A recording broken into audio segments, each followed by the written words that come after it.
Happy New Year to you.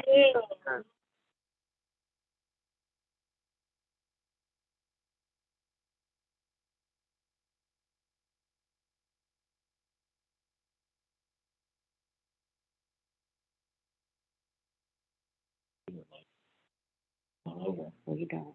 We don't do Zoom. It's a specific Zoom update. Oh, See what I'm saying? yeah. Because remember I took it up to Steve one time and Mhm. he straightened it all out. Hey, Linda, do you want to mute for a moment just so we're not getting your background noise? Oh, I'm so sorry. It's okay. Good evening, everybody. Welcome to Monday Night Meetup. I'm your host, Suzanne Estrella, the Commonwealth Victim Advocate. Monday Night Meetup is brought to you by the Office of Victim Advocate. It is a safe place for honest conversation and thoughtful reflection. I do need to remind you that there is no expectation of privacy. We are live on Facebook. It's being recorded and it's going to be uploaded to our YouTube channel so that people can watch at a later date if they missed this tonight. We've got some exciting things planned for tonight. Happy New Year. If we haven't had a chance to address you since the new year, there's a lot happening this month, a lot happening this week. You can see I'm already wearing my blue for Human Trafficking Awareness Month. We so want to support all of the local advocates who work so hard doing phenomenal work to support survivors of human trafficking. And if you want to join us in that effort, it's not too late. Tomorrow is the official Wear Blue Picture Day. If you care about what's happening, you want to help stop human trafficking, you want to help show some support for survivors who are human trafficking survivors and victim service providers who work with those survivors, take a picture of yourself in something blue and upload it to our Facebook page and just put hashtag I care. Let's rally around them and show some support tomorrow just to let them know that people care and are in the fight along with them. Tonight, we're going to be talking about one of OVA's programs, our Resilient Voices project. And we are highlighting that because at the Office of Victim Advocate, we just believe that elevating the voices of survivors is super important. It brings the survivor perspective, brings an understanding to the work that we do that is really needed. It also helps to promote change for the agencies and the systems that address the needs of crime victims. It helps to influence those who have offended other service providers and other survivors as well benefit from hearing the stories of survivors. So we're going to be talking about that program tonight, and then we have some special guests who are already a part of that project, and we're going to hear a little bit about what they do. So I'm going to start off by introducing the guests and reminding you that if you have questions that you would like answered, to please, we're monitoring that chat box on Facebook, so you can type your questions in there and then we'll try to adjust them as we go through the program. But tonight with me, I have some of the staff members from the Office of Victim Advocate, Taylor Smith and Tatiana Roberts. They are here. They actually facilitate the Resilient Voices program. So I'm going to give them a minute to first, introduce themselves, maybe tell a little bit about how long they've been with the office, and then explain to us what is Resilient Voices, what does that mean, and what does that project do? All right, Taylor, you go first. Okay, tag on it. Okay, hi everybody. My name is Taylor Smith. I am one of the coordinators on the Resilient Voices program. I've been with the Office of Victim Advocates since 2019, pre-pandemic, so it seems like another world, super weird. But I was fortunate enough to join the Resilient Voices program just kind of as like a backseat, just, hey, how can I help? Where can I help? And it's kind of, I've watched it grow, I've watched it change, and I'm really excited to be a part of it. We have a lot of survivor speakers. We're growing every single day. The applications just keep coming, and I hope to get some more tonight after our talk with Moran and Linda a little bit later.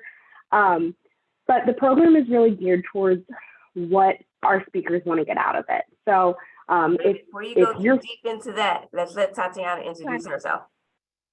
Deal. Okay. I am Tatiana Roberts. I also help Taylor with the Resilient Voices program, and I also oversee the operations of Resilient Voices. but Taylor is the expert on the subject matter. But Resilient Voices, the biggest takeaway for survivors is that their voice has power. And that is what we want to elevate and shed light on. So Taylor, Great. take it away.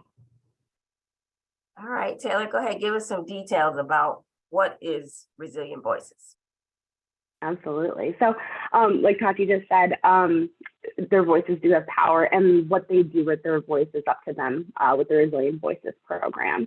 It's the audiences they want to share. It's the message that they want to get across. Our speakers go to a range of different speaking events, starting with the Department of Corrections and their multiple programs, including the Impact of Crime class, the Day of Responsibility, that shines some light on what victims and survivors face after a crime has been committed against them. Addition to that, we're also seeing a lot of speakers going to the community at nights, like Take Back the Night, which is a big community event across the state of Pennsylvania, across the country, I believe. They're going there, and we're having a lot more college interest. So we're getting a lot of speakers in front of criminal justice majors and development majors, because all of that ultimately comes back around and affects each other. So the program is what our speakers want to make of it. You know, it's like you said earlier, Suzanne, it's not, there's no intention behind it. And we handle everybody, you know, the way that we would want to be handled. And we also, we support them in knowing themselves and when they need a break. So we're very cognizant of that with Resilient Voices. Hope that answers some of the questions. How would a survivor get involved? Yeah, so one option, you can always call our number, which I'm sure is linked everywhere, anywhere anyone is watching right now, our 1-800 number, but you can also visit our website at ova.pa.gov. Under Restorative Justice, you'll find the Resilient Voices program and our application. That application will direct you to our specific Resilient Voices email account.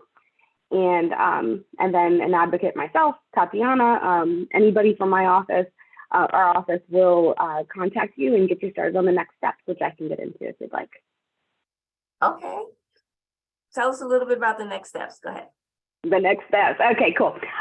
So the next step, so the first thing that we're going to do once we get your application is say, hey, we got your application. Thanks. And from there, we will send you our training updates, which basically means we're going to be offering a training every couple months, basically to get you on the right track, get you thinking about how you want to share your message, what that message looks like, and learning about who you might be as a speaker and, you know, where you want to share your story. From there, we will set up a workshop.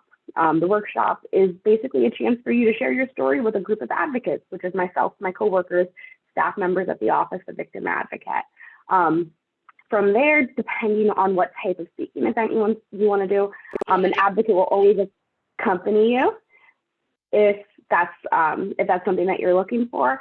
And especially if we have speakers who are interested in going into any of the Department of Corrections state facilities, we will always accompany them in a walkthrough and their first speaking event there. Great, great. So we have the pleasure of having with us tonight two of our speakers who have been in the program for quite some time, Ron and Linda Moyer. How are you guys doing tonight? Can you introduce yourselves a little? How are you guys doing tonight? Can you introduce yourselves a little? Hello. Hello. Oh, hold that, please. This computer. We partially got you on the computer. And, anyways, my name is Ron Rare. We've been doing this since our son was killed by a drunk driver.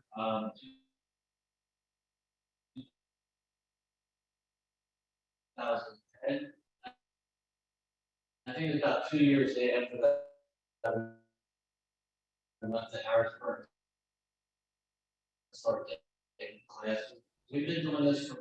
Ron, it's a little bit hard to hear you through the computer. You might want to mute the computer and just do it through the phone.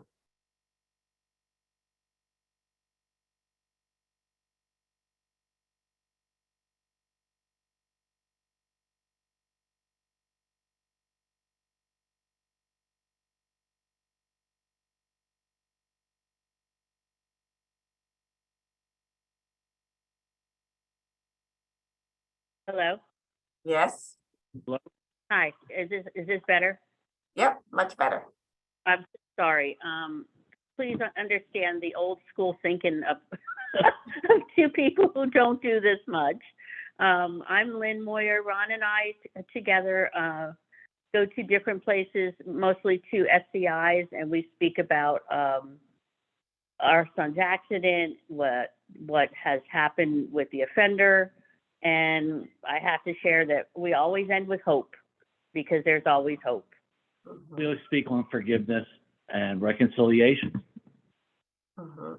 If you don't mind sharing with the audience, because I think it'll help to bring a little bit of perspective, tell us what happened with your son. Do you Sure. mind sharing that story? Not at all. In fact, some people ask if it's hard to do so, and actually, there are moments that it gets tearful and it's hard. But in 2010, our son was killed by a drunk driver. He was less than a mile from home. His injuries were quite severe, and so he only survived around 12 hours post-accident. And that journey has taken us in many different directions. It has opened our eyes to many things. We could go on quite a ways with this story, but very importantly is the offender spent 5 years in prison. He was sentenced to vehicular homicide, the normal 3.5 to 7 year sentence, served 5, 2 on parole, and then not too long after he was released, Ron and I and our daughter chose to meet the offender. It was something that was difficult, but in our hearts, a necessary thing to do. So I found out through talking to others that's not a very common thing that happens, but we felt it was very important to offer him our forgiveness for what happened, not forgetting it, but our forgiveness to him so perhaps he could have a better life. Now, I And on actually heard you all speak in a correctional facility to a That- class of offenders. Tell us about Yes. how that process is for you. That process for me is probably a little bit different for Lynn. I also had a background where I was abusing myself with drugs and alcohol back in 1999, early 2000s. And after I got over my drug addiction and alcohol addiction, I started becoming a walker and a runner. And out from nowhere, I got pneumonia. That pneumonia turned into severe septic shock. And I woke up and I was bilaterally amputated. And through that journey, when I woke up, I was like, oh my God, I was in a coma for 2 months. I had this great need to repent my sins, and it changed my whole life. And part of our journey now is when we go into prisons, I like to tell them the experience of waking up to Christ and how it changed my life. And what surprises me, how engaging the prisoners are. It seems like that goes well. And I just think that's what we're meant to do. Like I said, we've been doing this for 10 years now. And it leaves me with such a good feeling that through my experience of my own abuse, losing our son, if I wouldn't have came to Jesus Christ at that moment in the hospital after waking up in a coma for 2 months, I don't know how I would have ever handled it. I don't know if I would have ever survived my past. And God gave me the strength to move forward. And I think that God has put this in both of our hearts to go into prison because God forgave us for our sins. And we just had a need to do this. And sharing our experience, I think, goes over very well with the prisoners. How does that that sharing of your story, like have you gotten any direct feedback from inmates when you go and talk about how the crime impacted you? How I have to share with you. Ron and I don't bring anything but a picture of our son, so we have this pours out of our heart. It's totally from heart. It's nothing written down. It's no kind of, I wouldn't even know how to do a PowerPoint. So it's just Ron and I speaking, but I'll be honest with you, the last year, 2022, has upped the game in how the inmates respond to us. We've had both male inmates to speak to, and we also went to Muncie, so we had females too. And their responses are so different for some reason this last 2022. They're open, there's tears, there's honesty, there's, hey, you know that story that you're talking about, a drunk driver? That's me. That's why I'm in this prison right now. So we found it to be incredibly. This past year has very much changed, where we're seeing, before, prisoners they kind of had a wall up in between them and us, where they didn't want to show you their feelings. Well, that wall has crumbled, more or less. Not every single prisoner reacts that way, but we are affecting some where they're showing emotions. We had a couple of classes where guys were literally shedding tears. It's been more powerful than we've ever seen it. One quick thing too, I think what was hard for Ron and I is when we did meet the offender of Ethan's accident, the drunk driver, I had so hoped that whole experience of meeting and forgiving would propel him to a really wonderful place, and it did not. He has yet reoffended in different areas of crime, and so what we had hoped didn't quite happen. But what I have learned is there are others who are remorseful and are truly sorry for their crime, and not that that's the only thing you want to see, but I'm happy that there are some that really do understand that what was done still hurts the people on the other side of that prison. It's something we never forget. Never, ever, ever do we forget our son's life or how it unfortunately ended. But what we propose to do each and every time is to show hope, forgiveness, and please move forward and please apologize if you can. And when we tell the prisoners that he reoffended, the wonderful thing is, in every case, they give us their insight why he probably reoffended. Right. And it's interesting. Yeah. And sometimes the response that we get is actually helpful for us to be there to hear their comments. They're very, very respectful.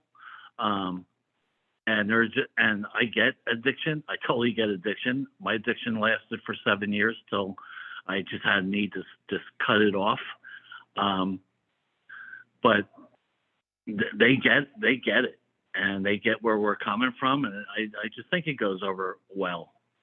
Yeah, I think that's super important that you pointed out that it didn't necessarily turn out the way that you hoped it would, but yet you still found a value in sharing your voice. And I think that's really important for all survivors to hear, that it may not produce what you think it's going to produce, but it could still produce something that's really valuable and powerful and important. And it sounds like that's what's continuing to happen in your case. I'm going to ask you, if you can, to think back to the very first time that you went into the institution as speakers. And tell us, for some of the ones who haven't done it yet, tell us what that experience was like for you, your very first time. That very first moment was like yesterday for us. We could have went up on stage, or we were in an auditorium, and we were up at Dallas, Pennsylvania, and the first place we spoke, we could have went on stage. We decided to stand right in front of the men, and there was a guy there smiling like he hit the lottery. Like I know, but he was in prison, but he's smiling and smiling. And as we're telling our story, I kept on wondering why this guy is smiling so much. And at the very end of our story, I said, look, we're very open. You can ask us anything you want. You won't offend us. feel free to ask us whatever you want.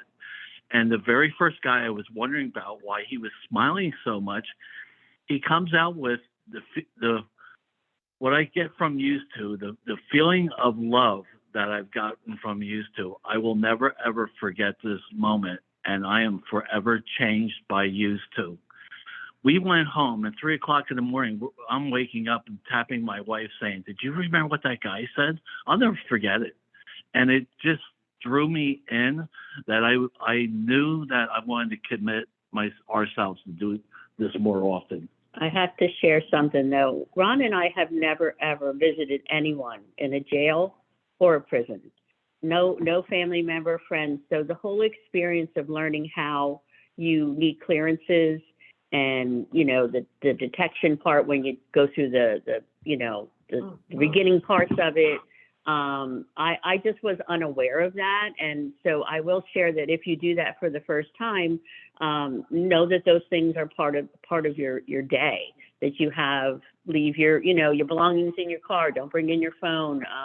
Make sure you don't bring, something you shouldn't in your pocket or whatever, but you just learn how a system works.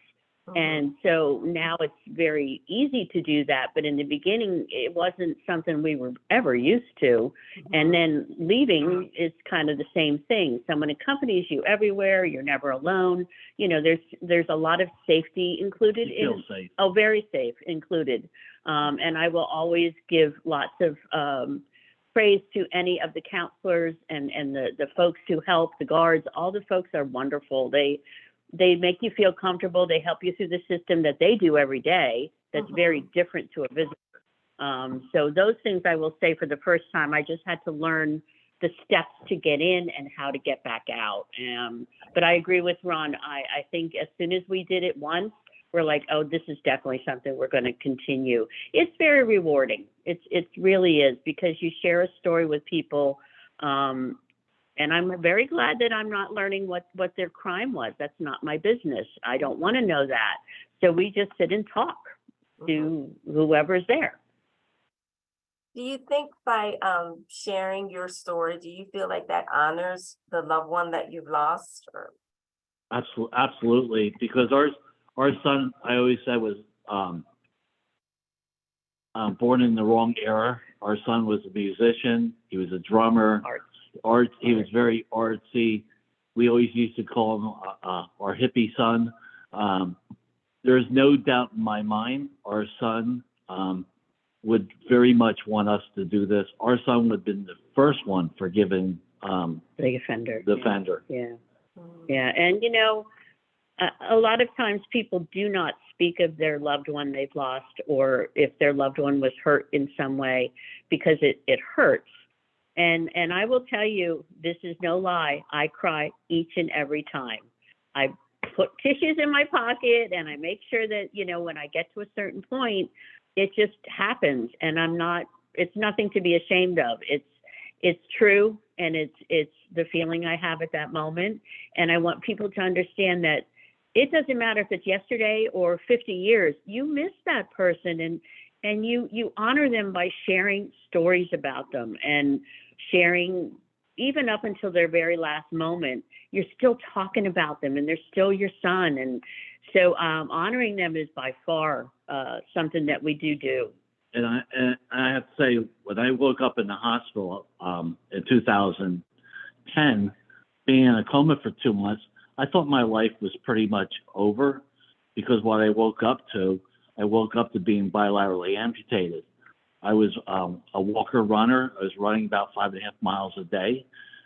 So when I woke up to that, I thought my life was over. And then 7 months after that, our son gets killed by a drunk driver.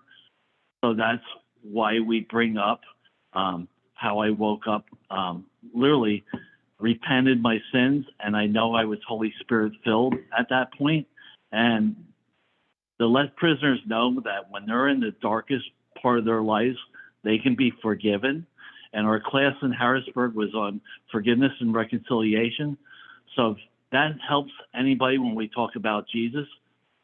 We were only told one time that we couldn't talk about it, but that kind of surprised me, because what we see in prison is guys are really hungry to have answers. And I spent 5 years pretty much in a bedroom. I would take my walk in the morning, and the rest of the day I was pretty much in a bedroom for 5 years. So that makes my connection to me with them being in prison, and I just think it helps open the door. Wow, well, we really appreciate your willingness to share your story and the way in which you are allowing your story to bring hope to other people. It's super impactful, and we're glad that you all are both a part of the program. Have you ever shared your story about how the crime has impacted you in other areas, or are you always going inside of institutions? Sometimes we speak for the gift of life. Our son was also an organ donor. So COVID did stop a lot of those experiences, but that is something we did a great deal. His accident was in 2010, and so he we were able to make him an organ donor at that time, and he donated 9 solid organs, tissue, bone, and vessel. So he saved many lives through that. So yes, we've done that. And then sometimes I'm a nurse, so sometimes nursing school professors will ask us to talk to the students, sometimes the church youth group. And before Andrew reoffended, we spoke in a couple churches, in a high school, and in prison with him. And when he was going with us, the impact was even more intense. Yeah, it was more impactful when he was till he made he reoffended. Till he reoffended, yeah. Which was unfortunate, but. Yeah, well, we appreciate how you are using your story to empower and influence others, and are just really happy to have you as part of the Resilient Voices program. Tell me, what advice would you give a new speaker who maybe feels a little bit afraid about public speaking? Do you have any suggestions or advice that you would give? My advice would be, if you want to do it, and what we did was tour. We toured Dallas, and we toured Graterford when Graterford was open. We toured it. We talked to inmates. There's nothing to be afraid of, nothing to be fearful of. And if you're really not sure, my best thing I can tell you is pray about it. I'll say, when we went, like I said, I am so very happy to be connected to the folks in the Office of the Victim Advocate who help put you where you might be used best. And so I think that that's probably a big part of it, is that once they understand what your story is, they can place you in the right spot that your speaking will be most effective. I never felt afraid. I never felt nervous. Like I said, my biggest thing is I always cry, and that's not a bad thing. But I think the time will go very quickly. We find ourselves looking forward to the dates, and then on the whole way home, we talk about it, because it's actually an honor to do so. It's something I don't know anyone else that does this. If anything, I wish we did it more. I wish we did it more. often. Yeah. Wow. It's that powerful to our hearts. Wow. Well, I get to see all the evaluations when the courses are done, and we always get very positive feedback from the offenders about hearing the victims' stories, and how understanding the impact of the crime from the survivor point of view does influence them, causes them to change and to think and consider what they have done in a way that often they're saying it's their first time that they've been able to do so. So thank you so much. One of the counselors, though, I'll say real quick, did say to us, trust me, if you're putting on a show, or if you're just saying it without being truthful, they'll see right through you. If you're not real. If you're not real, they're going to see it. They'll pick up on it. And I've never forgotten that, because, like I said, we enjoy sitting with them at a table. I don't want to be sitting above you or behind something. It's a conversation, and we always encourage questions. And I love hearing their insight. Yeah, their insight's incredible. Their insight is amazing to me, what they have to say. So I think it's a mutual feeling when we go in and talk. For sure. I'm gonna switch over a little bit to back to some of the OVA staff and ask you all to, we've kind of focused on just this one aspect of Resilient Voices going inside of institutions, but what are some of the other opportunities that speakers have to work with OVA and share their stories? All right. Absolutely. Yeah, Taylor, go ahead. Okay. All right. So some additional opportunities for us speakers with the Resilient Voices program. I think I mentioned a little bit before. A lot of community events, like I had said, the Take Back the Night across the country. A lot of college campuses and different college classes. And then another really big one that we have is training. Whether that be a training that our office is hosting or it's a training that other agencies are hosting. One thing that I often tell our speakers whenever they're giving their workshops and things like that is that it's a really good reminder why we do the work that we do. To watch people demonstrate their resilience and want to share their story and want to change others, and like Bronwyn had said, share a story of hope and change and this very empowering message. That's why a lot of us are in this field. So it's always so helpful to hear that, and I see more and more that other agencies, other victim service agencies, even a lot of parole staff who are working with maybe the reentrancy offenders as they're out on parole, but come in contact with victims in their capacity, are requesting speakers more and more to better understand, because anybody who's been a survivor knows that you can't know until you know. So sharing those stories are very, very helpful in just about every training capacity. Yeah, I remember in, it was 2021 when we did our conference on the Sexual Offender Registration and Notification Act, and we had 3 survivor speakers share during that conference. And again, with the evaluations, we got such positive feedback on how impactful it was to hear their survivor stories. We also used survivor stories last year in our sex trafficking awareness campaign. And people find it to be so impactful to hear from survivors. And it's impactful, not just for other community members, but even for service providers. It's sometimes what we think we're doing that's helpful is being received a totally different way. And we don't get that perspective without listening to the survivors that we're wanting to serve. So yeah, there are multiple ways to be involved, to use your voice, to help to create safer, caring communities where justice thrives. There's lots of ways that we can plug you in. So if you have an interest in being a speaker and don't want to be in a correctional institution, don't feel like that's your only option. There are lots of other options.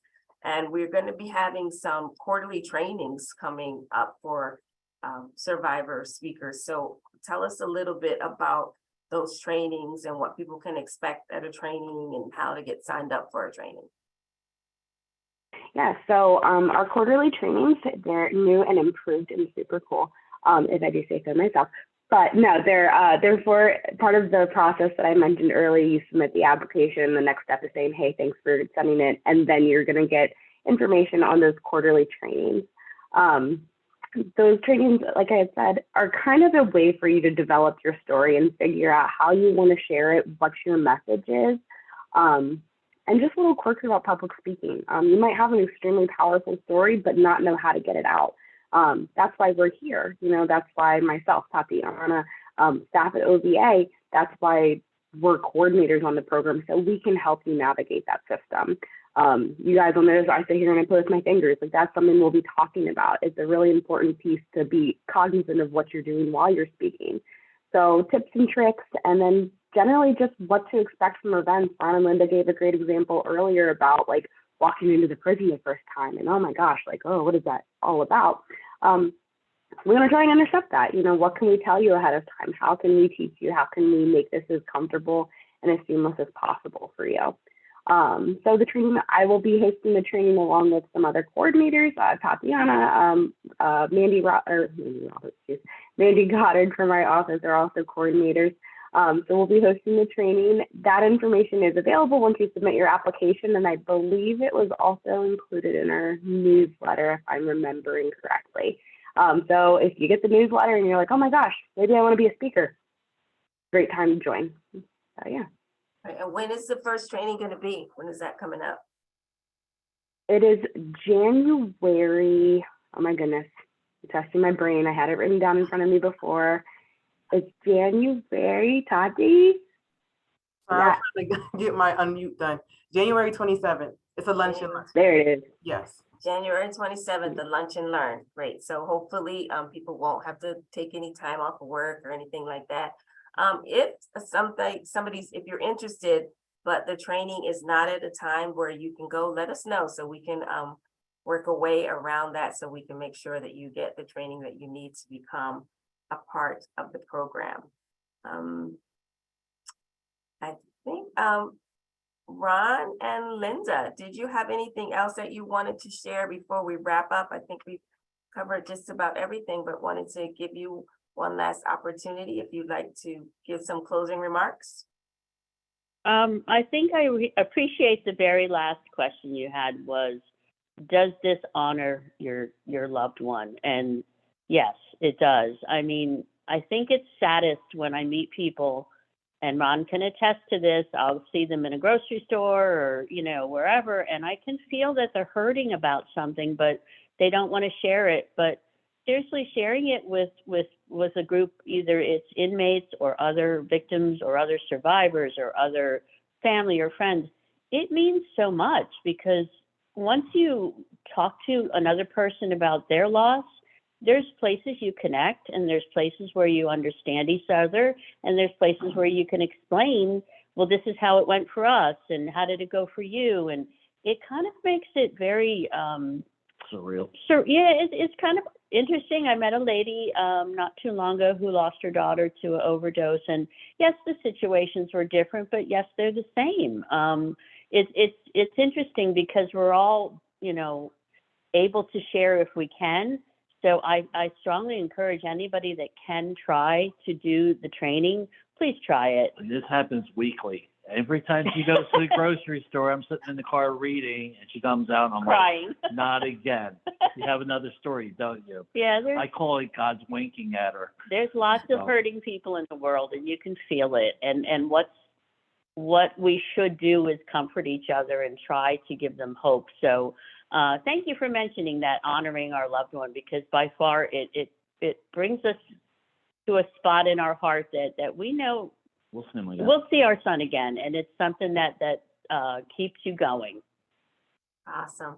Yeah, we are all so interconnected. We have more in common. Absolutely. Yes, we are. than our differences. So when we create space to learn from one another, to understand one another better, it makes us all better people.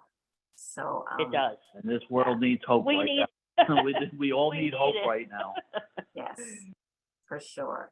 But thank you so much for all that you do to assist us in the impact of crime classes and the other classes that you participate in. And thanks to Taylor and Tatiana for your overseeing of the program. We're excited about the upcoming trainings and more people coming along and working with us so that we can just uplift that survivor voice and get the voices out there to just promote even more understanding and more collaborative work. So thank you all. We appreciate you tuning in to this Monday night meetup. We will be in touch. If you have other questions that we did not answer, please feel free to put that stuff in the chat. We'll get responses back out to you through Facebook or whatever medium you select. And we hope to see you again at our next one next month. Have a good evening. Thank you, and sorry. Thank you again for including us, and sorry for the delay. Oh, no problem. It's great to have you guys. Thank Have you. a good night. Thank you. Mhm. Thank night. you.